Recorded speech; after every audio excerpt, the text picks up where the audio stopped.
अच्छा, मुझे एक चीज़ और भी लगती है कि जैसे हमारा एजुकेशन सिस्टम जो है, उसमें भी हमें बचपन से ये चीज़ें सिखाई नहीं जाती कहीं पर भी। मतलब अगर क्लास 11th या 12th में अगर आप कॉमर्स लेते हैं, तो भले आपको थोड़ी बहुत नॉलेज उससे हो जाए, बट टिल देन जैसे पहले क्या होता था कि we were dependent on our families. But आज एक ट्रेंड हम देख रहे हैं कि आज 13 इयर्स, 14 इयर्स के भी जो किड्स हैं, they are starting to make some money, right? Either through influencing या कहीं न कहीं वो ऐसा कुछ ना कुछ वो कर रहे हैं जो कि हम अपने टाइम पर नहीं करते थे और वो पैसा वो जनरेट कर रहे हैं। पर उन्हें वो पता ही नहीं है कि उस पैसे को वो मैनेज कैसे करें।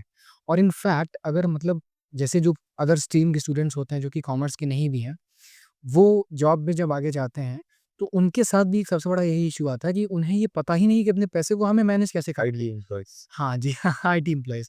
तो उन्हें पता नहीं कि मैनेज कैसे करना है। उनका मेन फ़ोकस होता है सिर्फ़ अर्न करने पे।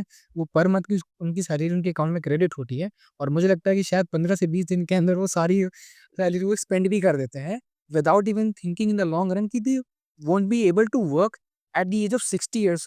अगर उसको अचीव करते हैं, 60 इयर्स पे वो जाते हैं, तो वहाँ पे वो काम नहीं कर पाएँगे वो। 50 इयर्स पे भी या ऐसा भी हो सकता है कि अगर वो पैसा मैनेज नहीं कर रहे हैं, तो कल को उनके अगर बच्चे भी होते हैं, तो शायद वो उनकी एजुकेशन प्लानिंग भी ना कर पाएँ, उनके शादी की भी प्लानिंग ना कर पाएँ।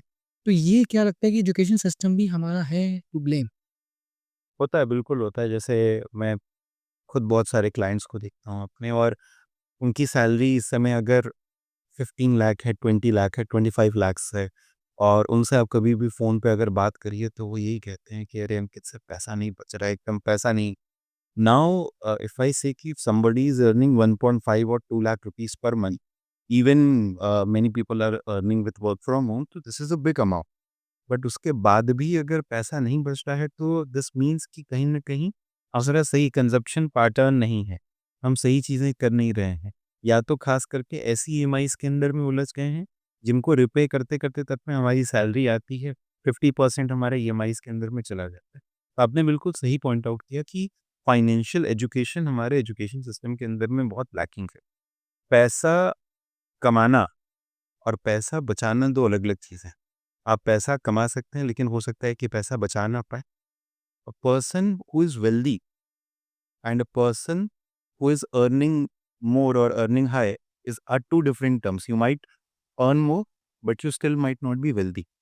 तो वो वेल्थ एक्यूमुलेशन की जो एक कला है, वो चीज़ हम लोगों को सीखनी पड़ेगी, और कहीं न कहीं हमारे एजुकेशन सिस्टम का भी वो पार्ट होना चाहिए कि आप कैसे करके वेल्थ एक्यूमुलेट कर सकते हैं।